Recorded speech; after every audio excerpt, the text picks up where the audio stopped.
दोस्तों आज के इस वीडियो में मैं आपको सब्जियों की 5 से 6 ऐसी फसलों के बारे में जानकारी देने वाला हूं जिनको कोई भी किसान आसानी से ग्रो कर सकता है। उनमें ना तो आपको प्लास्टिक मल्च की जरूरत पड़ने वाली है, ना ड्रिप इरिगेशन की जरूरत पड़ेगी और ना ही आपको बेड बनाने की जरूरत है। यानी कि काफी किसान भाई कमेंट करके कहते रहते हैं कि सर ऐसी फसलों के बारे में जानकारी बताओ, क्योंकि हम पहली बार सब्जियां लगा रहे हैं या जो कम जमीन है जिनके पास या जिन्होंने ड्रिप इरिगेशन नहीं लगवा रखी है, वो अगर सब्जियों की खेती करना चाहे तो वो कौन सी ऐसी सब्जियां लगा सकते हैं जिनको प्लास्टिक मल्च और ड्रिप इरिगेशन की जरूरत जिनमें नहीं पड़ती है। तो आज के इस वीडियो में ऐसी ही सब्जियों की फसलों के बारे में आपको जानकारी दूंगा जिनमें आपको ना ही तो ड्रिप इरिगेशन की जरूरत पड़ेगी और ना ही आपको प्लास्टिक मल्च और बेड बनाने की जरूरत पड़ेगी। यानी कि आप सीधा ही जो है अपनी जमीन की तैयारियां करके और सीधे ही अपने खेत में उन फसलों की बुआई कर सकते हैं या आप उनका ट्रांसप्लांट कर सकते हैं और उसके बाद में फव्वारा विधि से आप उन सब्जियों को कर सकते हैं। और अगर आप क्यारी विधि से सब्जियां लगाना चाहें तो क्यारियां बनाकर भी आप उन सब्जियों को ग्रो कर सकते हैं। और साथ ही दोस्तों इतने कम खर्चे में सब्जियां लगाने के बावजूद आपको उन सब्जियों के मंडी भाव भी काफी शानदार मिलेंगे और उत्पादन भी उन सब्जियों से आपको काफी जबरदस्त मिलेगा।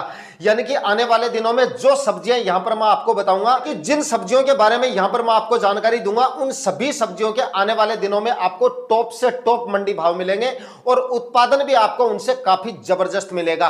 तो भाई वीडियो को अभी से लाइक कर दीजिएगा, चैनल पे नए हैं या सब्सक्राइब नहीं किया है तो चैनल को सब्सक्राइब कर दीजिए और साथ में बेल आइकन भी प्रेस कर दीजिएगा ताकि समय समय पे आपको खेतीबाड़ी से रिलेटेड वीडियोस मिलते रहे। नमस्कार दोस्तों, मेरा नाम है सुरेश और आप देख रहे हैं खेत किसान झुंझुनू। तो अगर आप ओपन फील्ड में सब्जियां लगाने की सोच रहे हैं और ड्रिप इरिगेशन के बिना सब्जियां लगाने की सोच रहे हैं तो यहां पर जो सब्जियां मैं आपको बताऊंगा उनमें से आप जो है 2 से 3 सब्जियों का सिलेक्शन करें और या आप चाहें तो उन सभी सब्जियों को आप लगा सकते हैं, क्योंकि जो सब्जियां मैं आपको बताऊंगा उन सारी सब्जियों के शानदार मंडी भाव आपको आने वाले दिनों में मिल सकते हैं। दोस्तों यहां पर आप नंबर 1 पर लगा सकते हैं देसी काचरे की खेती, जो है वो आप ओपन फील्ड में कर सकते हैं, जिसमें आपको ना तो प्लास्टिक मल्च और ना ही ड्रिप इरिगेशन की जरूरत पड़ेगी।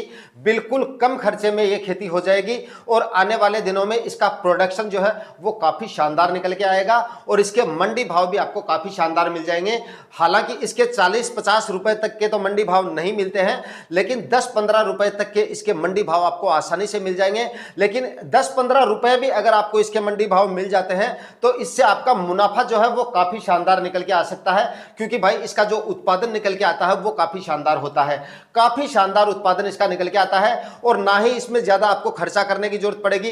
बीज जो है इसका काफी सस्ता मिल जाएगा आपको और उसके बाद में ना ही तो इसमें आपको ज्यादा स्प्रे वगैरह करने पड़ेंगे और ना ही किसी तरह के कोई ज्यादा फर्टिगेशन वगैरह करने पड़ेंगे।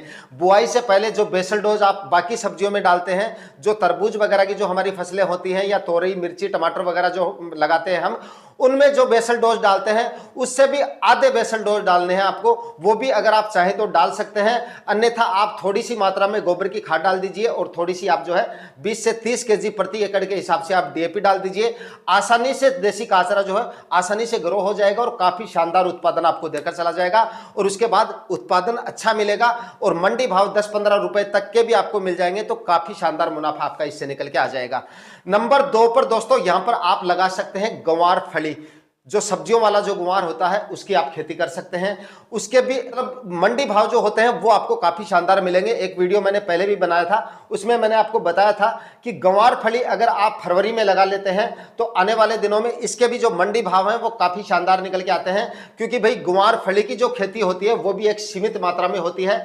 बहुत सीमित किसान इसकी खेती करते हैं, काफी ज्यादा जो रकबा होता है खेती का इसका ज्यादा नहीं होता है। तो अगर आप इस समय पे गंवार फली लगाएंगे तो इसके भी आपको मंडी भाव तो काफी शानदार मिलेंगे ही, उत्पादन भी इससे आपको काफी शानदार निकल के आ जाएगा। और अगर फरवरी में आप इसको लगा लेंगे या आप इसको मार्च में भी लगा सकते हैं, फरवरी और मार्च दोनों महीनों में कभी भी आप इसको ग्रो कर सकते हैं।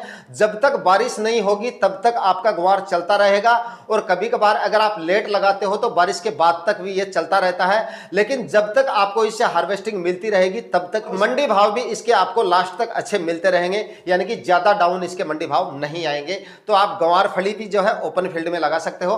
फंवारा विधि से आप इसकी खेती आसानी से कर सकते हो। उसके बाद में दोस्तों यहां पर आप जो है देसी टीएनसी लगा सकते हो। देसी टीएनसी में भी आप जो है ड्रिप इरिगेशन और प्लास्टिक मल्च की कोई आवश्यकता नहीं है।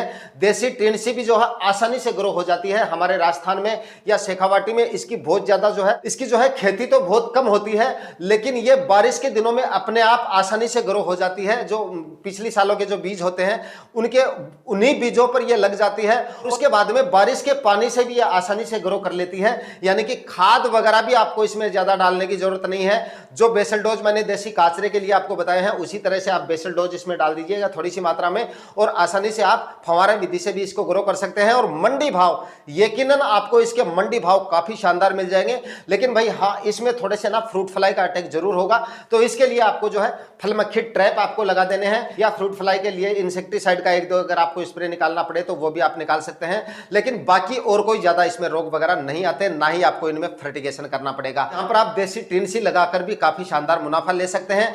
दोस्तों देसी टीएनसी के कभी कभार तो मंडियों में जो इसके भाव होते हैं वो 40-50 रुपए से भी ऊपर चले जाते हैं। यानी कि सब्जियों के अगर भाव भाई 40-50 रुपए केजी तक के मिल जाते हैं तो वो काफी शानदार माने जाते हैं। और 40-50 रुपए केजी तक के अगर किसी सब्जी के या किसी फसल के हमें मंडी भाव मिल जाते हैं तो काफी शानदार हमारा मुनाफा निकल के इनसे आ सकता है। अगले नंबर पे दोस्तों यहां पर आप ओपन फील्ड में और बिना ड्रिप इरिगेशन के सब्जियां लगाना चाहें तो भिंडी भी लगा सकते हैं। बिल्कुल सही समय है, इस समय पर आप भिंडी की खेती कर सकते हैं। भिंडी में भी आपको कोई ज्यादा खर्चा करने की जरूरत नहीं पड़ेगी। हालांकि बेसल डोज तो आपको थोड़े से बढ़ाकर लेने पड़ेंगे, लेकिन बाकी के ज्यादा खर्चे और इसमें नहीं करने पड़ेंगे। जैसे कि आपकी प्लास्टिक मल्च हुई, ड्रिप इरिगेशन हुई, इस तरह के जो खर्चे होते हैं वो आपको नहीं करने पड़ेंगे। और फर्टिगेशन भी बाद में जो है उसमें ज्यादा कोई नहीं होते हैं, जैसे एनपीके खाद, माइक्रोन्यूट्रिएंट्स वगैरह जो होते हैं, इस तरह के खाद्य उर्वरक आपको इसमें डालने की जरूरत नहीं है।